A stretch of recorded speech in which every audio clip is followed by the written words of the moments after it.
మరి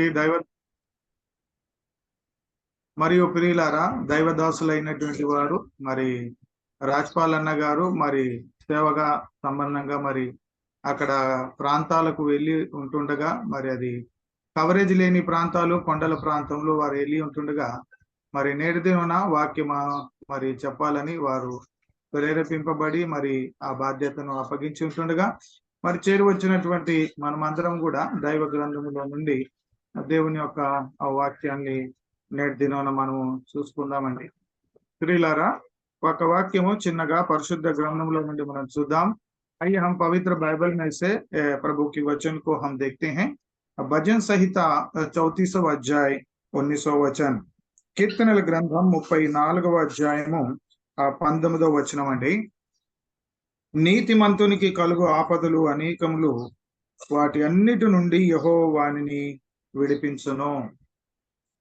కీర్తనల గ్రంథం 34వ అధ్యాయము 19వ వచనం అండి. నీతిమంతునికి కలుగు ఆపదలు అనేకములు, వాటన్నిటి నుండి యెహోవా వానిని విడిపించును. वही वचन को मैं हिंदी में भी पढ़ता हूँ, जरा देखिए।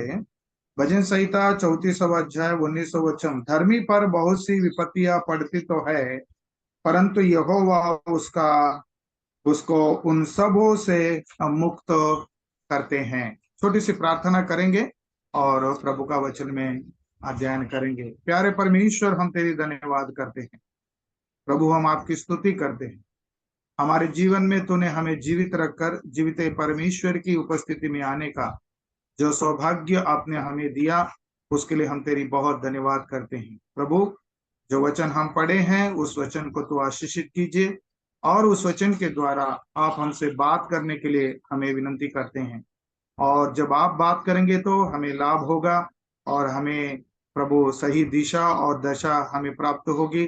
हम किस प्रकार की जिंदगी में प्रभु में हम जीना चाहिए, हमें आपके वचन के द्वारा अगुवाई करके आपके नाम की महिमा करके लेने के लिए हम विनती करते हैं। मैं तो मनुष्य हूँ प्रभु, मुझ में इतना कोई बुद्धि और ज्ञान, इतनी सामर्थ्य और शक्ति मुझ में तो नहीं है, परंतु प्रभु तेरी शक्ति और तेरी सामर्थ्य और तेरे बल से भरकर, तेरे वचन से भरकर सुनने वालों के लिए, सुनाने वालों के लिए प्रभु तेरा वचन लाभदायक हो करके हम प्रार्थना करते हुए ये छोटी सी प्रार्थना प्रभु यीशु मसीह के नाम में करते, सुन के कबूल कर पिता, ఆమేన్. ప్రభునందు ప్రియులారా, మనం చదువుకున్న లేఖన భాగంలో మనము చూసినట్లయితే ధర్మియోం కా కష్ట, నీతిమంతునికి కలుగు ఆపదలు అనే మాటను మనము పరిశుద్ధ గ్రంథంలో మనము చూస్తూ ఉన్నాం. ప్రియులారా, ప్రభు మనమందరము చేరవచ్చినటువంటి వారము ప్రభునందు విశ్వాసం ఉంచినటువంటి వారమే.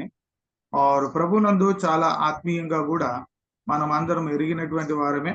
అదే సమయంలో చాలా అనుభవమైనటువంటి వారు కూడా ఈ జీవంలో ఇప్పుడు ఉన్నారు గనక దైవ వాక్యాన్ని బాగా పరిచయం కలిగి ఎరిగిన వారు ఉంటూ ఉండగా, అయినా కానీ కొన్ని మాటల్ని ఆ దేవుని సన్నిధిలో అధ్యయనం చేయాలని మనం ఆశపడుచున్నాం. ఎందుకంటే దేవుని గ్రంథం ఎప్పుడు కూడా మనం చదివినప్పుడు ఒక్కొక్కరి ద్వారా ఒక్కొక్క నూతనమైనటువంటి విషయాలు ఆయన ఎల్లప్పుడూ తన బిడ్డలకు ఆయన అందజేస్తున్న వాడుగా ఉన్నాడనేటువంటి సత్యాన్ని మనం ఎప్పుడు కూడా మనము మర్చిపోకూడదు అనేటువంటి సత్యాన్ని మనము చూస్తుంటున్నాం. గనక ప్రియులారా, ఇక్కడ మనం చూసినట్లయితే నీతిమంతునికి కలుగు ఆపదలు అనేకములు, వాటన్నిటిలో నుండి యెహోవా వానిని విడిపించును అనే సత్యాన్ని చూస్తుంటున్నాం.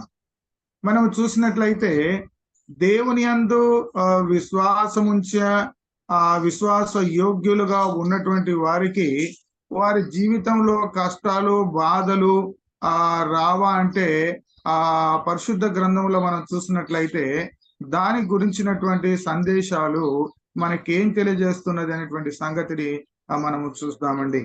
ఇక్కడ మనం చూసినట్లయితే ఇదే కీర్తనల గ్రంథం భజన్ సంహిత 34वां अध्याय 19वां वचन में చూసినట్లయితే నీతిమంతునికి కలుగు ఆపదలు అనేకములు అన్నట్టుగా మనము చూస్తూ ఉన్నాం. ప్రియులారా, ఈ విషయంలో కూడా కీర్తనకారుడైనటువంటి మనం చూసినట్లయితే దావీదు మహారాజు మాటలు పలుకుతున్నట్టుగా మనము గ్రహించగలమండి. కనుక నీతిమంతులకు ఆపదలు వస్తాయా అనేటువంటి సత్యాన్ని చూస్తున్నట్లయితే నీతిమంతునికి కలుగు ఆపదలు అనేకములు అనేటువంటి సత్యాన్ని మనము చూస్తుంటున్నాం. ఇదే సంగతిని స్వయంగా మన ప్రభు అయినటువంటి యేసు క్రీస్తు కూడా ఆయన తెలియపరిచినట్లుగా మనం చూడగలమండి. ఏంటిదనంటే యోహాన్ రాసినటువంటి సువార్త आई हम यूहन्ना की शुभवर्तमान में 16वां अध्याय में 3301 से 3 और 33वां वचन యోహాన్ రాసినటువంటి సువార్త 16వ అధ్యాయం 1 నుంచి 3 అదే సమయంలో 33వ వచనము బాగా మనకు పరిచయమైనటువంటి 33వ వచనం वहां पर దేవుడు మన ప్రభువైనటువంటి యేసుక్రీస్తు స్వయంగా పలికిన మాట ఏంటిది అనే సత్యాన్ని 33వ వచనంలో చూసినట్లయితే నాయందు మీకు సమాధానము కలుగునట్లు ఈ మాటలు మీతో చెప్పుచున్నాను, లోకంలో మీకు శ్రమ కలుగును, ఆయనను ధైర్యము తెచ్చుకొనుడి, నేను లోకమును జయించి ఉన్నాను అంటున్నాడు. ప్రియులారా, లోకంలో ప్రభునందు విశ్వాసం ఉంచినటువంటి బిడ్డలకు ప్రభు అయినటువంటి యేసుక్రీస్తు తెలియపరుస్తున్న మాట ఏమంటే, నాయందు మీకు సమాధానము కలుగునట్లు ఈ మాటలు మీతో చెప్తున్నాను, లోకంలో మీకు శ్రమ కలుగును, ఆయనను ధైర్యము తెచ్చుకొనుడి, నేను లోకమును జయించి ఉన్నాను అనేటువంటి సత్యాన్ని ప్రభు స్వయంగా చెప్తుంటున్నాడు. ఏమంటున్నాడు? లోకంలో మీకు శ్రమ కలుగును అనే సత్యాన్ని మనం చూస్తుంటున్నాం. మూడవదిగా అపోస్తలుడైనటువంటి పౌలు తిమోతికి రాస్తూ కూడా ఆయన ఏమంటున్నాడో చూడండి. తిమోతికి రాసినటువంటి 2వ పత్రిక 3వ అధ్యాయము 12వ వచనం, तिमोथी को लिखी हुई पत्री दूसरी पत्रिका 3वा अध्याय और 12 वचन में प्रेरित पौल जो है तिमोथी को लिखते हुए क्या कहते हैं? ఇక్కడ తిమోతికి రాస్తూ ఆయన ఏమంటున్నాడో చూడండి. క్రీస్తునందు సద్భక్తితో బ్రతకనుద్దేశించిన వారు హింస పొందుదురు. ప్రభులారా, ప్రియులారా, ఇక్కడ మనం చూసినట్లయితే క్రీస్తు యేసునందు సద్భక్తితో బ్రతకనుద్దేశించిన వారు హింస పొందుదురు అనే సత్యాన్ని మనము ఇక్కడ చూస్తూ ఉంటున్నాం. గనక ప్రభునందు విశ్వాసం ఉంచి దేవుని యందు భయము భక్తి కలిగి జీవించే వారికి ప్రియులారా, ఈ లోకమునందు మనము జీవిస్తూ ఉంటుండగా ఆ కష్టాలు అనేటువంటి ఉన్నాయనేటువంటి సత్యాన్ని మనం చూస్తుంటున్నాం. అవి కష్టాలు చాలా రకాలుగా ఉంటూ ఉన్నాయి. ఒక్కొక్కటిగా మనము ధ్యానం చేస్తే చాలా విషయాలు పరిశుద్ధ గ్రంథంలో మనం ఆ విషయాల్ని మనము చూడగలం. అదే విధంగా ఉదాహరణకు మనము చూసినట్లయితే పరిశుద్ధ గ్రంథంలో చాలా మంది భక్తులు చాలా రకాలైనటువంటి శ్రమలు పొందినటువంటి వారిని మనము చూడగలమండి. దాంట్లో మనం చూసినట్లయితే యోసేపు విషయంలో యోసేపు కానివ్వండి, దావీదు, మరి యోబు, అదే సమయంలో ఇర్మియా, పౌలు, స్వయంగా మన ప్రభు అయినటువంటి యేసుక్రీస్తు కూడా ఈ లోకమునందు ఉన్నప్పుడు ఆయన శ్రమ పొందినట్లుగా కూడా చాలా రెఫరెన్స్లు ఉదాహరణలు మనము పరిశుద్ధ గ్రంథంలో మనము చూడగలమనేటువంటి సత్యాన్ని ఉంటూ ఉన్నదండి. అయితే ప్రియులారా, ఈ లోకంలో మనం ఉంటుండగా శ్రమలు అనేటువంటి ఉంటూ ఉండగా విడిపించేవాడు కూడా ఉన్నటువంటి సత్యాన్ని మనం చూస్తుంటున్నాం. గనక భక్తుడు అయినటువంటి ఆ శ్రమలు వచ్చినప్పుడు ప్రియులారా అవి ఎంతకాలం ఉంటాయి అనేటువంటి సత్యాన్ని మనం చూస్తుంటున్నాం. దానికి కొద్దిగా 2 రిఫరెన్స్లు మనం చూసినట్లయితే ప్రియులారా, కొరింథీయులకు రాసినటువంటి 2వ పత్రిక, అయితే कि ये जो कष्ट आते हैं हमारे जीवन में कितने समय तक रहते हैं. आइए कोरिन्थी की पुस्तक में 4वां अध्याय 18वां वचन, दूसरी कोरिन्थी की पुस्तक 4वां अध्याय 18वां वचन, క్షణమాత్రముండు మా చులకని శ్రమ కొరకు అంతంతకు ఎక్కువగా నిత్యము మహిమాభారము కలిగజేయుచున్నవి అంటూ ఉన్నాడు. క్షణమాత్రముండు అని అంటున్నాడు. ఏమంటున్నాడు? కితనా క్షణభరికే అనేటువంటి సత్యాన్ని చూస్తున్నాం. ఇంకోటి మనం చూసినట్లయితే రిఫరెన్స్ లో పేతురు రాసినటువంటి పత్రిక, మొదటి పత్రిక, दूसरा रेफरेंस अगर हम लोग देखते हैं, पेतरुस भी लिखते हुए हमें क्या बताते हैं? పేతురు కూడా రాస్తూ ఏం తెలియపరుస్తున్నాడు? 5వ అధ్యాయంలో 10వ వచనంలో మనం చూసినట్లయితే 5వ అధ్యాయ 10వ వచనం, తన నిత్య మహిమకు క్రీస్తునందు మిమ్మల్ని పిలిచిన ఆ కృపా నీతియుడు దేవుడు కొంచెము కాలము మీరు శ్రమ పడిన పిమ్మట తానే మిమ్మను పూర్ణులుగా చేసి స్థిరపరిచి బలపరచును. కొంచెము కాలము. శ్రమలు అనేటువంటివి నిత్యమైనవి కావనేటువంటి సంగతిని మనం జ్ఞాపకం చేసుకోవాలండి. ఈ విషయాన్ని మనం ఎప్పుడు మర్చిపోకూడదు. కొంచెం కాలం అంటాడు. ఇక్కడ కొరింథీయులకు రాస్తూ క్షణమాత్రముండు అనేటువంటి సత్యాన్ని మనం చూస్తుంటున్నాం. గనక ఆ క్షణమాత్రముండు, కొంచెం కాలముండు, ఆ శ్రమలలో మనం ఎలాగున ఉండాలి అనే సత్యాన్ని చూసినట్లయితే ప్రియులారా,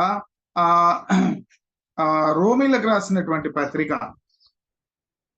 12వ అధ్యాయం 12వ వచనం.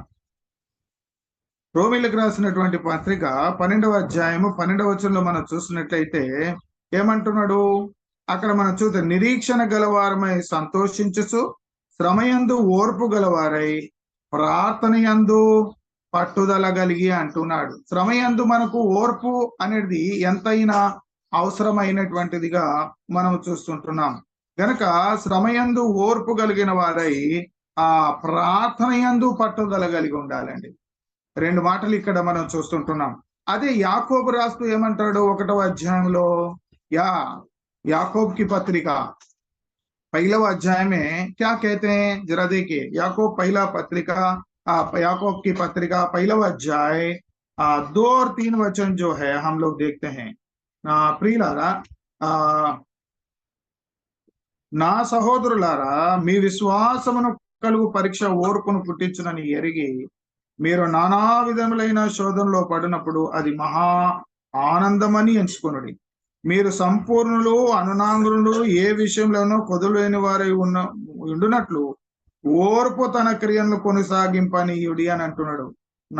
మీ విశ్వాసమును కలుగు పరీక్ష ఓర్పును పుట్టించునని ఎరిగి, ఓర్పు అనేటువంటి మాట ఇక్కడ.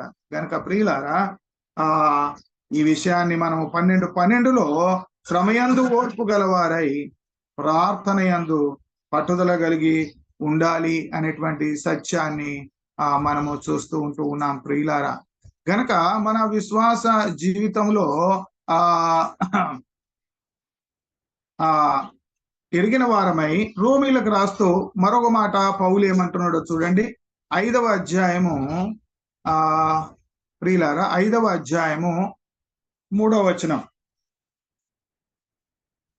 5వ అధ్యాయము 3వ వచనంలో ఏమంటాడు చూడండి. అంతేకాదు, శ్రమ ఓర్పును, ఓర్పు పరీక్ష నిరీక్షణను కలగజేయనని ఎరిగి శ్రమలేందు అతిశయపడదుము అని అంటాడు. అదే మాట మళ్ళీ ఇక్కడ పౌలు మరో మాట రాస్తే ఏమంటున్నాడు, ఎందుకనగా ఈ నిరీక్షణ మనం సిగ్గుపరచదని అంటాడు. ఏమంటాడు? ఈ నిరీక్షణ మన 3వ వచనంలో అయితే కాదు, శ్రమ ఓర్పు పరీక్ష నిరీక్షణను కలగజేయనని ఎరిగి శ్రమలయందు అతిశయపడదుము అనేటువంటి చూస్తున్నాం ప్రియులారా. గనక ఈ విధంగా శ్రమలలో మనము ఓర్పు కలిగిన వారమై ఉండాలనేటువంటిది, సహనము కలిగిన వారమై ఉండాలనేటువంటిది ఈ క్షణమాత్రముండు లేకుండే మనం చూసినట్లయితే కొద్ది కాలముండు ఆ శ్రమలలో మనము ఓర్పును కలిగిన వారమై ఉండి ముందుకు సాగాలి అనేటువంటి సంగతిని మనము చూస్తుంటున్నాం. గనక ఈ విధంగా శ్రమలు అనేటువంటివి మన జీవితంలో, భక్తుల జీవితంలో కూడా వచ్చినట్లుగా మనము తేటగా మనం చూడగలమండి. యోసేపు జీవితంలో మనము చూసినట్లయితే శ్రమలు వచ్చింది ఆయన మేలు కొరక లేకుంటే ఆయన నష్టం కొరక అనేటువంటి సత్యాన్ని ఒక్క మాటలో, ఒక రెఫరెన్స్ లో మనం చూసినట్లయితే ఆదికాండం 50వ అధ్యాయం 20వ వచనంలో ఏమంటాడో చూడండి. आइए यूसुफ की जीवन में हुई कष्ट दुख के लिए आया क्या या भलाई के लिए आया, वो बात को अगर हम देखते हैं तो यहाँ पर उत्पत्ति की पुस्तक में 50वां अध्याय 20वें वचन में क्या बोलता है, जरा देखिए। ఆదికాండము 50వ అధ్యాయము 20వ వచనంలో మనం చూసినట్లయితే, మీరు నాకు కీడు చేయనుద్దేశించితిరి గాని నేటి దినమున జరుగుతున్నట్లు, అనగా బహు ప్రజలకు బ్రతికించున్నట్లు అది మేలుకే దేవుడు ఉద్దేశించెను అనే సంగతిని చూస్తుంటున్నాం. దేని కొరకు ఉద్దేశించాడట? కొన్ని మన జీవితంలో వస్తున్నటువంటి పరీక్షలు, లేకపోతే మన జీవితంలో వస్తున్నటువంటి శ్రమలు, ప్రభు ప్రియులారా, ఒక సంగతిని మనం మర్చిపోకూడదు. ఏమిటనంటే, దేవునికి తెలియకుండా ఏది కూడా మన జీవితంలో జరగడానికి వీలు లేదనేటువంటి సంగతిని మనం చూడగలం. ఉదాహరణకు అది యోబు జీవితంలో మనం చూడగలమండి. యోబు జీవితంలో ఆ విషయాన్ని మనం తర్వాత చూద్దాం. కానీ ఇక్కడ యోసేపు విషయంలో మనం చూసినట్లయితే ఆయన జీవితంలో వచ్చినటువంటి కష్టాలు, బాధలు, ఇరుకులు, ఇబ్బందులు ప్రియులారా మనం చూసినట్లయితే ఇంత అంతా కాదు అనేటువంటి సంగతిని మనం గ్రహించగలం. అయితే ఆయన జీవితంలో ప్రభు తన చేసినటువంటి మేలు ఇంకో మాట 45వ అధ్యాయం ఆదికాండం इसी बात का और एक वचन मैं बताना चाहता हूँ। उत्पत्ति की पुस्तक 45వ అధ్యాయం 45వ అధ్యాయం 5వ వచనంలో ఏమంటాడు? ఆయనను నేను ఇక్కడికి వచ్చునట్లు మీరు నన్ను అమ్మివేసినందుకు దుఃఖపడుకుడి, అది మీకు సంతాపము పుట్టించనీయకుడి. ప్రాణ రక్షణ కొరకు దేవుడు ముందుగా నన్ను పంపించెను. ప్రియులారా, కొన్ని కార్యాలు మన జీవితంలో యోసేపు యొక్క జీవితంలో జరిగిన విషయాన్ని మనం చూస్తున్నామంటే అది మేలు కొరకే ప్రభు జరిగించినట్టుగా మనము చూడగలం. ఇంకోటి యోసేపు పట్ల మనం చూసినట్లయితే కీర్తనల గ్రంథం 105వ కీర్తన 19లో ఒక మాట అంటాడు యోసేపు గురించి మాట్లాడుతూ. ఏమంటాడండి? 105వ కీర్తన 19వ వచనంలో ఏమంటాడు? 105వ कीर्तन भजन संहिता 105वां अध्याय 19वां वचन में क्या कहते हैं यही యోసేపు के बारे में। ప్రియులారా, ఇక్కడ మనం చూసినట్లయితే అతడు చెప్పిన సంగతి నెరవేరు వరకు యెహోవా వాక్కు అతని పరిశోధించుచుండెను. ఏమంటాడు? దేవుని యొక్క వాక్కు నెరవేరు వరకు అతన్ని పరిశోధించుచుండెను అనేటువంటి సంగతిని మనం చూస్తుంటున్నాం. అంటే యోసేపు జీవితంలో వచ్చినటువంటి కష్టాలు, బాధలు, ఇరుకలు అంటే దేవునికి తెలియకుండా వచ్చినాయి అని అంటే దేవునికి తెలియకుండా కాదండి, దేవునికి అన్నికి తెలిసుండే ఆయన్ని హెచ్చించాలని సత్యాన్ని మనం చూడాలి. అందుకే యోసేపు ఆ మాట 50-20లో రాస్తాడు. 50-20 में वो यही कहते हैं అది మేలుకే ఉద్దేశించెను అనేటువంటి సంగతిని. वो भलाई के लिए परमेश्वर ने हमारा उद्देश्य रखा करके యోసేపు अपनी भाइयों से ये बात कहते हुए हम देखते हैं. గనక ప్రియులారా, ఇలాగున మనము ఇంకా మనం చూసినట్లయితే దానియేలు జీవితంలో కానివ్వండి, షడ్రకు, మేషకు, అబేద్నెగో జీవితంలో విశ్వాసమునకు ప్రతిగా వచ్చినటువంటి కష్టాలు వారి మేలు కొరకు వచ్చాయా మరి కీడు కొరకు వచ్చాయా అని మనం చూసినట్లయితే అది వారి మేలు కొరకే జరిగినట్టుగా మనం చూస్తుంటున్నాం. దానియేలు జీవితంలో వచ్చినటువంటి మన శ్రమలు మనం చూసినప్పుడు దేవునికి ప్రార్థన చేయకూడదు అనేటువంటి ఆజ్ఞ బయలుదేరిన ఆ విశ్వాస సంబంధమైనటువంటి శోధన ఆయన కలిగినప్పుడు ఆయన ఎంతో నమ్మకంగా ముమ్మారు ప్రియులారా మనం చూసినట్లయితే ఎలాగున అతడు ఆ కలిగిన పరీక్షలో దేవునికి కొరకు ఎట్లా నిలబడ్డాడో ఆ సంగతిని మనం 3వ అధ్యాయాన్ని చూద్దామండి. రండి, 3వ అధ్యాయము ప్రియులారా 6వ అధ్యాయము మనం చూసినట్లయితే 10వ వచనంలో दानियेल की पुस्तक 6वां अध्याय 10वां वचन देखिए. ఇట్టి శాసనము సంతకం చేయబడిన దానియేలు తెలుసుకొనెను. అతను తన ఇంటికి వెళ్ళి యథాప్రకారంగా అనుదినం ముమ్మారు మోకాల్లోని తన ఇంటి వైపు కిటికీలు యెరూషలేము తట్టుకు తెరవబడి ఉండగా తన దేవునికి ప్రార్థన చేయుచు ఆయన్ను స్తుతించుతూ వచ్చెను. ఎట్టి శాసనము ఎక్కడ కూడా ఎవరికి కూడా దేవుని యొద్దనైనను మానవుల యొద్దనైనను ఎవడను ఏ మనవి చేయకూడదని ఎవడైనా చేసిన ఎడల వాణ్ణి సింహ భూములలో పడవేయడమని రాజాజ్ఞ ప్రకారముగా రాజశాసనం ఒకటి పుట్టించి అనేటి సత్యాన్ని 7వ వచనంలో మనం చూస్తుంటున్నాం. ఇట్టి శాసనము బయలుదేరిన యథాప్రకారముగా అనుదినం ముమ్మారు మోకాల్లోని తన ఇంటి పైకి వెళ్ళి యెరూషలేము తట్టు తెరవబడి ఉండగా తన దేవునికి ప్రార్థన చేయొచ్చు ఆయన స్తుతించుతూ వచ్చెను అనే సంగతిని మనం చూస్తుంటున్నాం. ఇలాగ చేయటను బట్టి ఆయనకు జరిగింది ఏంటి అంటే ప్రియులారా, దేవుని ఆజ్ఞకు లోబడి రాజాజ్ఞను తిరస్కరించినందున అయితే ప్రియులారా అతడు సింహ బోర్లో వేయబడినట్లుగా అయితే సింహాల్లో ఆయన ఏ హానియు కలగజేయనట్టుగా మరి మనము చూస్తుంటున్నాం. అప్పుడు రాజు పెందలకడనే లేచొచ్చి అక్కడ దానియేలును పిలుగా అప్పుడు దానియేలు పలుకుతున్న ఆ మాట మనం చూస్తుంటుండగా చక్కని మాట 22లో నేను దేవుని దృష్టికి నిర్దోషిగా కనబడితిని గనక ఆయన దూతను పంపించి సింహము నాకు హాని చేయకుండా వాటి నోళ్ళ మూయించాను. రాజా, నీ దృష్టికి నేను నేరం చేసిన వాడు కాదు కదా అన్నట్టుగా దేవుడు దానియేలు హెచ్చించినట్టుగా మనం చూస్తున్నాం. అంతమే కాదు, ఇంకేంటి మనం చూసినట్లే కోరేష్ మనం చూసినట్లయితే దర్యావేష్ అక్కడ మనం చూస్తుంటున్నాం. దానియేలును హెచ్చించినట్టుగా మనం చూస్తుంటున్నాం.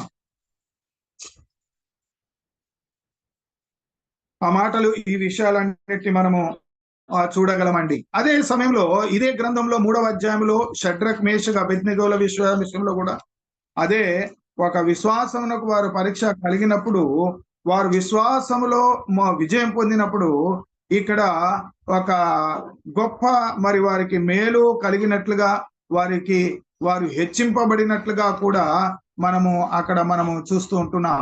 రండి, 2వ అధ్యాయము దానియేలుకి పుస్తకం 2వ అధ్యాయం 49.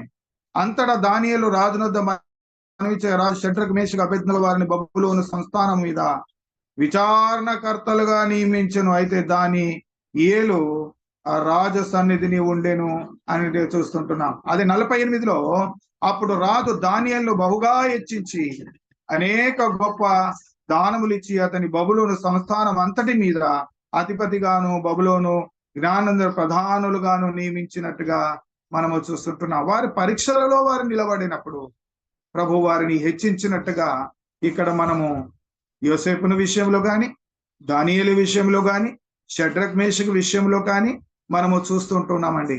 గనక ప్రియులారా, మన జీవితంలో వస్తున్నటువంటి పరీక్షలకు మనం నిలిచే వారంగా ఉండాలి అనే సత్యాన్ని ఇక్కడ మనం చూస్తుంటున్నాం. ఆ శ్రమకాలం గడిచిన తర్వాత దేవుడు మనల్ని కూడా, అందుకే అంటాడు యాకోబు రాసినటువంటి పత్రిక, ఇసిలియే యాకోబ్ కి పత్రిక 1వ అధ్యాయం 12వ వచనం మే క్యా కైతే హై, యాకోబు 1:12లో శోధన సహించిన వాడు ధన్యుడు, అతడు శోధనకు నిలిచిన వాడై ప్రభు తన్ను ప్రేమించిన వారికి వాగ్దానము చేసిన జీవ కిరీటము పొందును. శోధన సహించిన వాడు ధన్యుడు అనేటువంటిది, అతడు శోధనకు నిలిచిన వాడై తన్ను ప్రేమించిన వానికి వాగ్దానము చేసిన జీవ కిరీటము పొందును. 2:10లో కూడా ప్రకటన గ్రంథంలో ప్రభు మాట్లాడుతూ ఏమంటాడు చూడండి. అక్కడ प्रकटन ग्रंथम रेवलेशन प्रकाशित वाक्य 2रा अध्याय 10वां वचन में भी यह बात स्वर्ण कलिसिया से कहते हुए हम एक बात को हमें देखते हैं. ప్రకటన గ్రంథం 2వ అధ్యాయము 10వ వచనం, ఇదిగో మీరు శోధింపబడకున్నట్లు అపవాది మీలో కొందరిని చెరలో వేయబోచున్నాడు. 10 దినములు మీకు శ్రమ కలుగును, మరణం వరకు నమ్మకముగా ఉండము, నేను నీకు జీవ కిరీటం ఇచ్చేదని అంటున్నాడు. 10 దినములు అనే కొద్ది కాలం అనేటువంటి సంగతిని మనం అక్కడ చూస్తున్నాం. గడిచిన తర్వాత నమ్మకంగా ఉండాలి అనేటువంటి సత్యాన్ని అక్కడ చూస్తుంటున్నాం. అదే సమయంలో మన ప్రభు అయినటువంటి యేసుక్రీస్తు జీవితంలో కూడా, ఈ లోకమునందు ఆయన శరీరధారి ఉన్నటువంటి సమయంలో కూడా మనము చూసినట్లయితే కొన్ని మాటలు మనము చూడగలమండి. రండి ప్రియులారా, 5వ అధ్యాయము हेब्रीలకు రాసినటువంటి పత్రిక, हेब्रियों की पुस्तक में 5वां अध्याय 5వ అధ్యాయము 8వ వచనంలో ఏమంటాడు? 8వ वचन में अगर हम देखते हैं तो हेब्रियों की पुस्तक 5वां अध्याय 8వ वचन में ఆయన కుమారుడయ్యుండియు తాను పొందిన శ్రమల వలన విధేయత నేర్చుకొనెను. ఏమంటాడు? ఆయన పొందిన శ్రమల ద్వారా ఆయన విధేయత నేర్చుకొనెను అనేటువంటి సంగతిని మనము చూస్తుంటున్నాం. और रोमियो की पुस्तक में 5वां अध्याय 3रा वचन అదే మాట మనం చదువుకున్నది. అయితే అంతేకాదు శ్రమ ఓర్పు పరీక్షను నిరీక్షణ కలగజేయని ఎదిగి శ్రమయందు అతిశయపడదుము అంటున్నాడు. ప్రభు కూడా శ్రమలయందు ఆయన విధేయతను నేర్చుకున్న సంగతిని మనం చూస్తుంటున్నాం. इधे हेब्री की और यही और एक वचन प्रभु के कहा बारे में हेब्री की पुस्तक 2रा अध्याय 18वां वचन 2వ అధ్యాయం హెబ్రీ 2:18లో తాను శోధింపబడి శ్రమ పొందెను గనక శోధింపబడిన వారికి సహాయము చేయగలవాడై ఉన్నాడు. మన ప్రభు ఇక్కడ మనం చూసినట్లయితే తాను శోధింపబడి శ్రమ పొందాను గనుక ప్రియులారా ఆ ఆయన శోధింపబడిన వారికి సహాయము చేయువాడై ఉన్నాడు అనేటువంటి సంగతిని మనము చూస్తుంటూ ఉన్నాం. ఈ లోకమునందు ఉండగా ప్రియులారా ఆయన కూడా మన ప్రభు శోధింపబడినట్లుగా అదే శోధింపబడి వారికి ఆయన సహాయము చేయువాడై ఉన్నాడు అనే సంగతిని మనము చూస్తుంటూ ఉన్నాం. కనుక ప్రియులారా ఇంకా అదే నా హెబ్రీలకు రాసినటువంటి పత్రిక 4వ అధ్యాయము 15వ వచనంలో ఇంకో మాట చూసినట్లయితే हेब्री 4वां अध्याय और 15वां वचन में अगर हम देखते हैं यागड़ा मन प्रधान याजकुడు మన బలహీనత యందు మనతో సహానుభావం లేనివాడు కాదు గాని సమస్త విషయములో మన వలన శోధింపబడినను ఆయన పాపము లేనివాడుగా ఉండెను అనేటువంటి సంగతిని మనం చూస్తుంటున్నాం. ఆయన మన వలనే శోధింపబడినను ఆయన పాపము లేనివాడుగా ఉన్నాడు అనేటువంటిది మనం చూస్తుంటున్నాం. అయితే ప్రియులారా ఎవరైనా మనం శోధించబడినట్లయితే మన ప్రభు అయినటువంటి యేసుక్రీస్తు సహన అనుభవం కలిగిన వాడై ఉన్నాడనేటువంటి సంగతిని, రెండోది శోధింపబడిన వారికి ఆయన సహాయము చేయువాడునై ఉన్నాడు అనేటువంటి సంగతిని మనం ఎప్పుడు కూడా మరిచిపోకూడదు అనేటువంటి సంగతిని పరిశుద్ధ గ్రంథంలో మనము చూస్తుంటున్నాం. గనుకనే నీతిమంతునికి కలుగు ఆపదలు అనేకములు అనేటువంటి సంగతిని మనం చూస్తున్నాం. అయితే వాటన్నిటిలో నుండి యెహోవా వారిని విడిపించును అనేటువంటిది మనం పరిశుద్ధ గ్రంథంలో మనం చూస్తుంటున్నాం. గనక ఈ కొద్ది జీవితంలో మనకు జరుగుతున్నటువంటి కష్టాలు, బాధలు, ఇరుకుల యందు ప్రియులారా మనం చూసినట్లయితే వాటన్నిటి నుండి విడిపించగలిగిన సామర్థ్యం కలిగినటువంటి ప్రభు మనకు తోడై ఉన్నాడు అనేటువంటి సంగతిని మనం చూసిన వాటన్నిటిలో నుండి వారిని విడిపించాడు. భక్తుల జీవితంలో ప్రియులారా శ్రమలు వారి మేలు కొరకే వచ్చినట్లుగా వాటన్నిటిలో నుండి వారిని విడిపించి తన మహిమకు పాత్రులుగా చేసినట్లుగా పరిశుద్ధ గ్రంథంలో చూస్తుంటున్నాం. కనుక ప్రియులారా శ్రమ లేకుండా మహిమ లేదు అనేటువంటి సంగతిని కూడా మనం పరిశుద్ధ గ్రంథంలో చూస్తుంటున్నాం. కనుక శ్రమలు అనేటువంటి మన మేలు కొరకేనని సంగతిని మనం చూస్తుంటున్నాం. కనుక శ్రమ యందు మనం ఓర్పు కలిగిన వారమేండి. ప్రభు ఇచ్చు విడుదల కొరకు మనము ఎప్పుడు కూడా ప్రార్థనలో పట్టుదల కలిగి ప్రభు వైపు చూస్తూ మన జీవిత యాత్రలో మనం ముందుకు సాగవలసిన వారమై ఉన్నటువంటి సంగతిని మనము చూస్తుంటున్నాం. అదే సమయంలో వరుసగా మనము చూసినట్లయితే శ్రమలు ఎందుకు వస్తాయనేటువంటి కూడా కారణాలు ఉన్నాయి. ప్రియులారా ఒకటి ఆదాము చేసినటువంటి పాపానికి ప్రతిగా నిరంతర అనేటువంటి సంగతిని, మన వ్యక్తిగత జీవితంలో మనం చేస్తున్నటువంటి పనులను బట్టి కూడా, లేదంటే మనం విత్తుతున్న విత్తనాలు అని అంటాడు అక్కడ. మూడోది సైతాను ద్వారా, నాలుగోదిగా మనం చూసినట్లయితే ఈ సైతాను సంబంధమైన లోకములో మనము జీవిస్తున్నాము గనుక కొన్ని శ్రమలు అనేటువంటిది. నాలుగోదిగా చూసినట్టు క్రీస్తు మనస్సు మనం కలిగిన వారం గనుక మనకు అలాంటి శ్రమలు అనేటువంటి సంగతిని, అదే సమయంలో మరి ప్రభు యొక్క మహిమ నిమిత్తము కూడా వస్తాయనేటువంటిది, అవి కూడా ఇలాగున ఉంటున్నాయి. శ్రమలు అనేటువంటి నిత్యమైనటువంటి కాదు అనేటువంటి సంగతిని మనం చూస్తుంటున్నాం. విశ్వాస సంబంధమైనటువంటి శ్రమలు కూడా పౌలుకు వచ్చినట్టుగా, భక్తులకు వచ్చినట్లుగా మనము జీవితంలో చూస్తూ ఉంటున్నాం.